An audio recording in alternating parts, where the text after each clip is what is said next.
మన ప్రభు అయిన యేసుక్రీస్తు కృప, సర్వేశ్వరుని ప్రేమ, పవిత్ర సహవాసం మీ అందరితో ఉండుగాక. క్రీస్తునందు ప్రియ సహోదరి సహోదరులారా,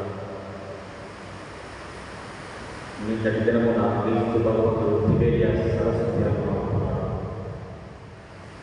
ఈరోజు ఆ సరస్సు తీరము దాటి ఇంకొక ఆవలి తీరమును వచ్చినప్పుడు ఆ అద్భుతాలు చేసినటువంటి ప్రజలు ఈయన దగ్గరికి చూడాలని ఆశపడుతున్నారు. కానీ ప్రభు వారిని ప్రశ్నిస్తున్నాడు, మీరు నన్ను వెంబడించే వెనుక ఉన్నటువంటి ఉద్దేశం ఏంటి? మీలో ఉన్నటువంటి ఆలోచన ఏంటి? ఒకవేళ నేను ఏదో మీకు మంచి చేయాలను, అద్భుతము చేయాలను, నా వెనుక ఉన్నప్పుడు మీకు ఏదైనా మంచి ఆలోచన కలుగుతుందనే మాత్రమైతే మీకు రాకడా వ్యర్థం. ప్రియ సహోదరి సహోదరుల, మనం కూడా ఆత్మప్రసారం చేసుకుంటాం. ప్రభు సన్నిధానంలోనికి, ఇటు వైపూజలోకి, కుటుంబ ప్రార్థన, మన వ్యక్తిగత ప్రార్థన, ఏదైనా కానీ ఒక సర్వసాధారణమైన మనిషికున్నటువంటి ఉద్దేశం అంటే ఒక విన్నపం అంటూ ఉంటుంది.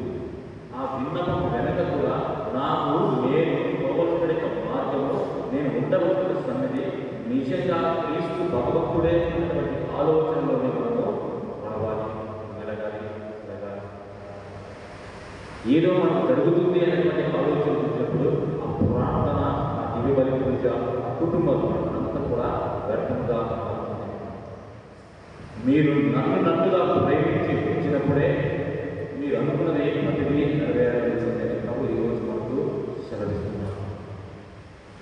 అనుకాలుగా ప్రేమించి తన అడుగుజాడలో నడిచేందుకు, తన స్వార్థ సేవలో భరించేందుకు, చివరిగా నరకి సాక్షిగా నడిచేందుకు అనుగ్రహించబడాలని ఈరోజంతా కూడా ప్రభువు అనుకున్న విధంగా మన చిత్త ప్రకారం ఆనందంగా సంతోషంగా ఈరోజు